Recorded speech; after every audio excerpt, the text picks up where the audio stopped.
Making sure we're loading. It's not showing up here for me. Maybe it is now. There we go. YouTube changed a few of their settings. Had to make sure we were good. Hey, everybody. It's Lights, Camera, Jackson, and welcome to LCJ Live. Today is Sunday, October the 8th, 2023. Hope you're doing well. I've got Sideshow Bob here with me because, of course, it's Halloween season. Trios of Horror is coming, and Kelsey Grammer is back as Dr. Frasier Crane. I have screened the first 5 episodes of the new revival of Frasier. I'm not allowed to tell you any of my opinions or any info on the show until tomorrow, but maybe I'll give you 1 or 2 little things. We'll see. Coming up here on LCJ Live.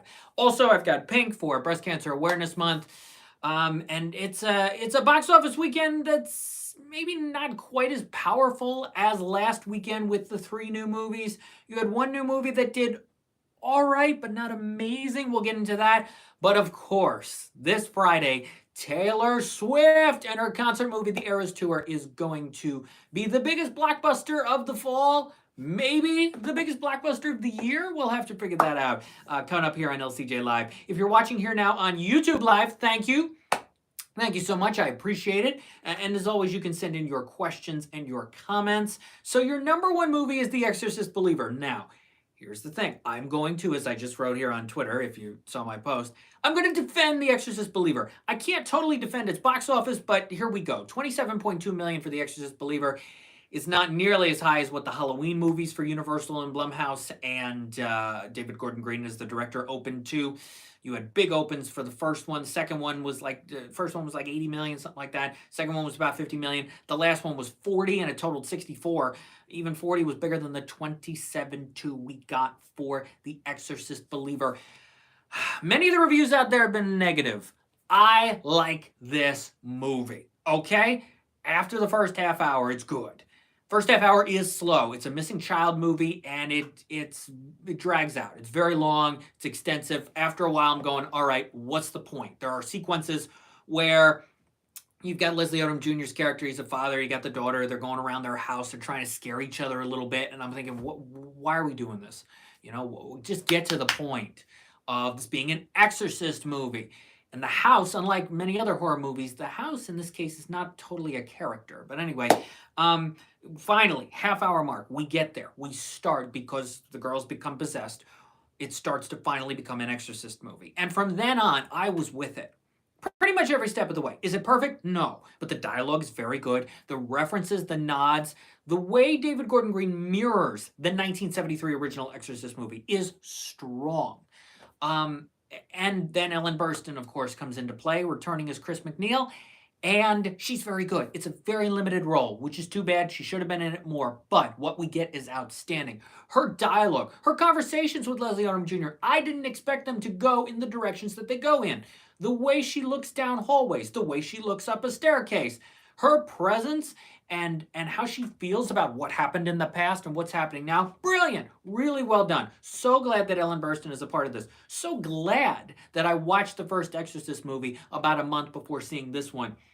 Yes, Hendrix Trog. Hey, LCJ, you mentioned a while back you watched The Exorcist and prep for the new movie. Wanted to know if you're checking out any other older horror movies this spooky season. I don't know. I may, Hendrix Trog. Thank you for the comment. Thanks for being here and watching LCJ Live. I appreciate it. I don't know if I'll watch Friday the 13th or Nightmare on Elm Street or any of the other classic horror movies. What do I like for Halloween time? Classic horror movie-wise?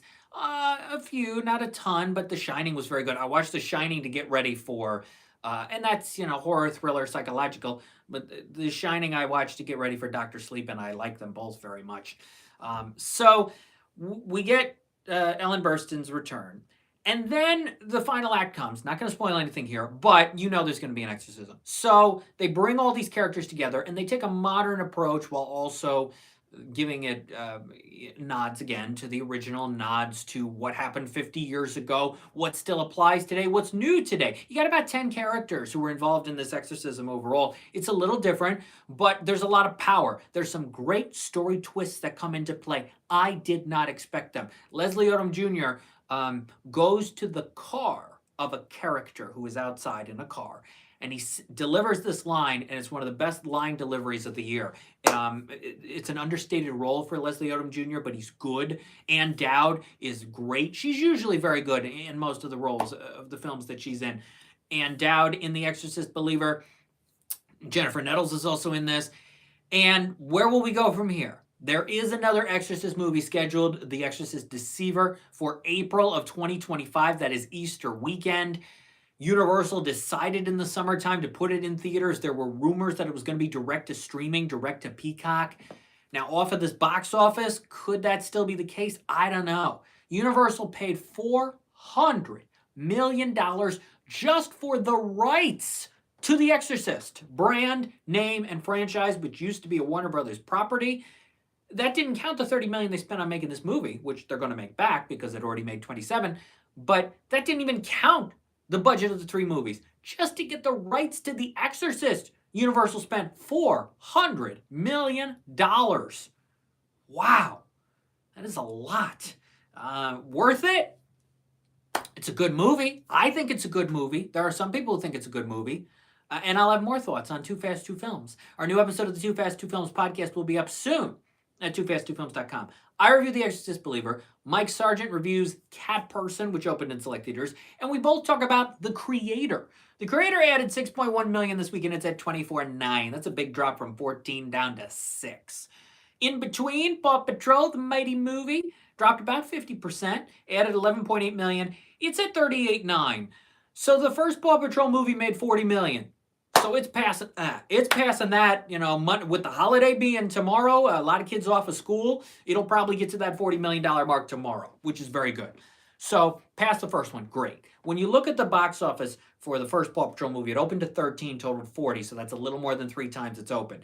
It opened this one to 23, a little more than 3 times it's open would be 70. But do I believe that Paw Patrol the Mighty Movie is going to make another $31 million? That's a tough call because there's not a lot of family movie competition. There's a few animated movies, smaller films, the re-release of Nightmare Before Christmas. But in terms of big animated movies, you got Trolls, which is not till November 17. Wish, which is not till November 22.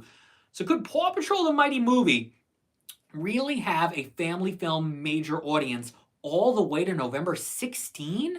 I don't know. It's a tough call, and it's a tough call to see if it'll make another $31 million to get to 70. It's going to get to 50. It'll try to get to 60. Will it get to 70 to be 3 times that open? It depends on how many families want to go see it a second time or haven't yet gone to Paw Patrol the Mighty Movie or want to over the next several weeks, so that'll be interesting. You've got Saw X, added $8.2 million. That was 18 last weekend. That's a decent drop down to 8.2, totaling 32.6. It's now the 3rd biggest Lionsgate movie of the year. It passed Plane in order to be number 3, behind John Wick Chapter 4 and Jesus Revolution. Jesus Revolution made $52 million, so Saw would need another 20. Even with Halloween, still more than 3 weeks away, I don't see this Saw movie making another $20 million. And that's the interesting thing, the fact that this Exorcist movie was supposed to open next weekend until Taylor Swift decided to shake up the movie world. Would The Exorcist Believer have done more next weekend? Well, I don't know. Maybe a little bit. Maybe closer to 30 at 27, closer to $30 million. Maybe. But if most of the reviews have been negative, and they have been, even though, again, I recommend it. I think diehard fans of the original will not be disappointed. The negative reviews would have still come out. They just would have been next week. So maybe it would have been about the same. But we're still 3 weeks away from Halloween. So there are going to be some people who still go see The Exorcist Believer, who still wait to see that and wait to see Saw X until Halloween or the day before.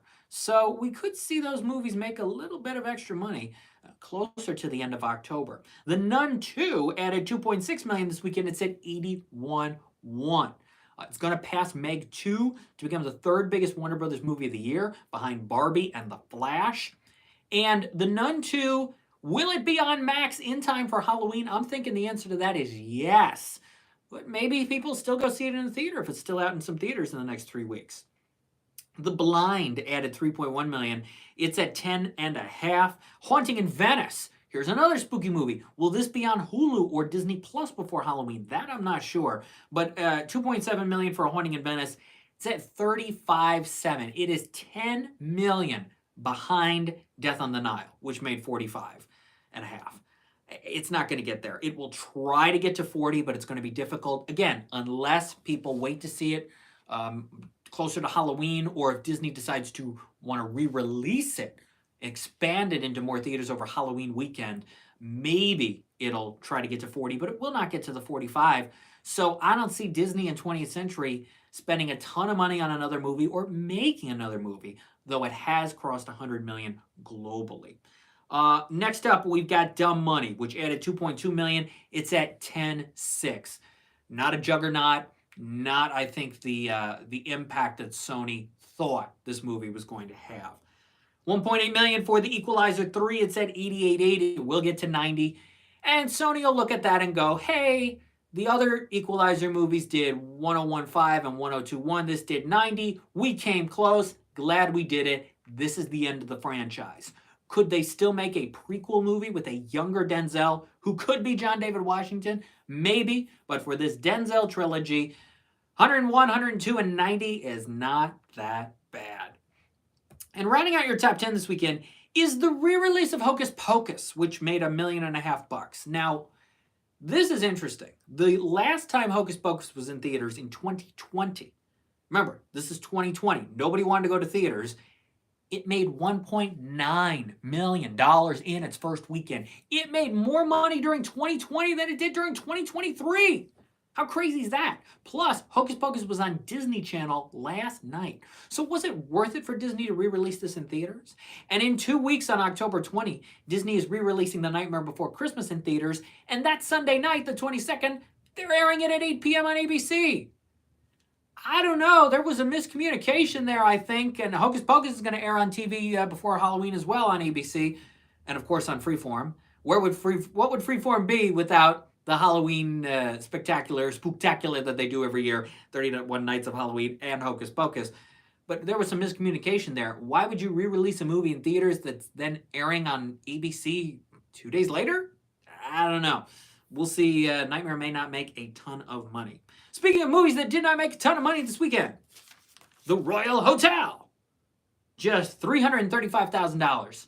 As much as I like Kitty Green and Julia Garner's previous collaboration, The Assistant, excellent movie. Frankly, Julia Garner should have won the Best Actress Academy Award that year. That was the best lead actress performance that year.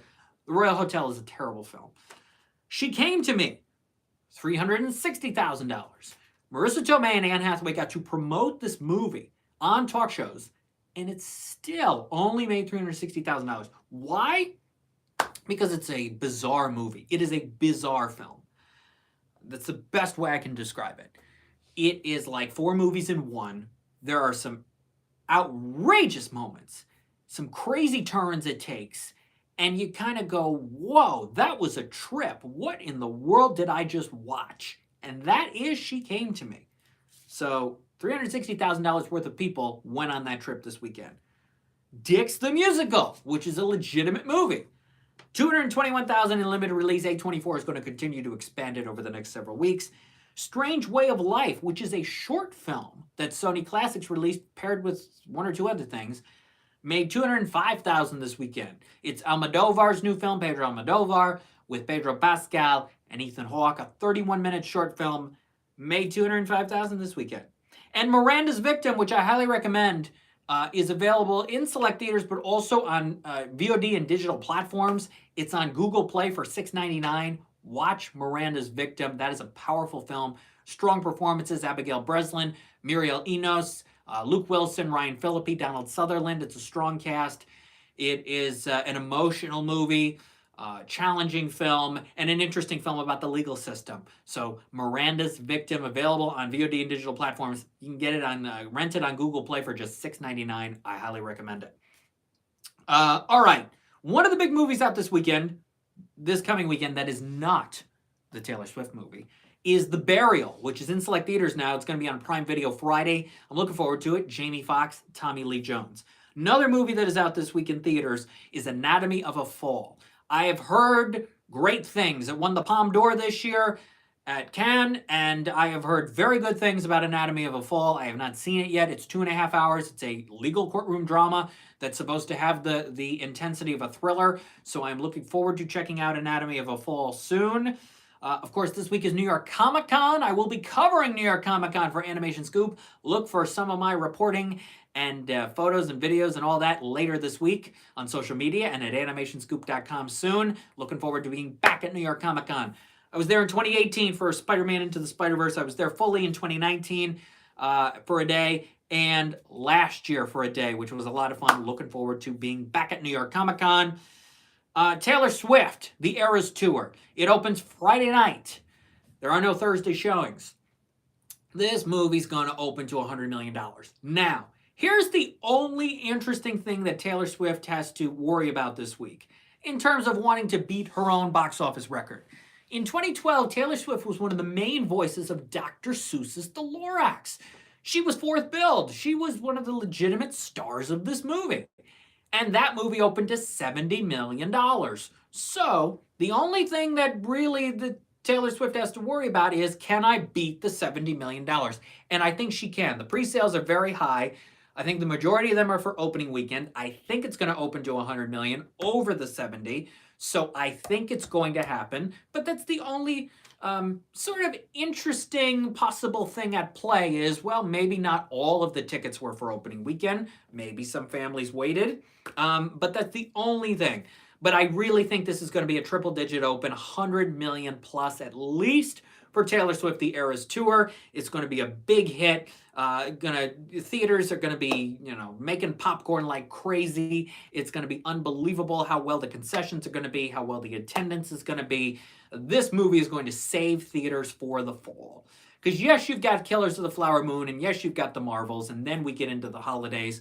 But when you're talking about blockbuster, yes, the Marvels may open to more than 100 million, but we're talking about true blockbuster. This fall was lacking a dominant blockbuster, and that's what this 2-hour, 45-minute concert movie is going to do. So it is going to be a big hit, and I congratulate Taylor Swift. What a decision to make to want to put this movie out now. And I wish her all the best in her current relationship with Travis Kelce. And I think this is going to be a big, big hit. It's guaranteed to be in theaters for at least 4 weeks. Maybe they'll expand it. Maybe they'll do more showings during the week because it's really only Thursday, Friday, Saturday, Sunday, although I think there are showings on Halloween as well. So there's a lot going on, and this is going to be a gigantic hit. Could be close to the levels of Barbie. We'll see. And Barbenheimer theaters, get ready for a big, big weekend ahead. And finally, Frasier debuts Thursday on Paramount Plus, next Tuesday on CBS. I have seen the first 5 episodes out of the 10 episodes. Tomorrow, I will have my blog review of Frasier of the first 5 episodes, lights-camera-jackson.com, social media, as well as culture.com. Twitter at LCJ Reviews, Instagram at LightsCamJackson, Facebook, YouTube, all of that. I'll have some thoughts in most of those places on Frasier. I binged all 5 in a row last night. And that's quite an experience to binge 5 episodes of a comedy series in a row. Kelsey Grammer's back. It's been nearly 20 years since Frasier went off the air. And he's back. And there's a lot going on. What more can I say? Because I really cannot say anything until tomorrow, and I am sworn to secrecy on some plot points. But I thank the folks at CBS and Paramount Plus for allowing me to see the episodes early. I look forward to sharing my thoughts on the Frasier revival with you tomorrow. That's, I guess, as much as... Oh, one thing I can say. Is there a nod to Back to You? Is there something in this Frasier reboot that is a callback or a similarity or an exact replica of a key plot element from Back to You? The answer is yes, and I will reveal what that is tomorrow. Thank you for watching today's episode of LCJ Live. If you're watching on YouTube, subscribe to youtube.com/lightscamerajackson. We'll be back next Sunday. We'll see how Taylor Swift does. We will take a look at that box office, and we will preview how Killers of the Flower Moon will do. Thanks for watching LCJ Live. Take care. Bye-bye.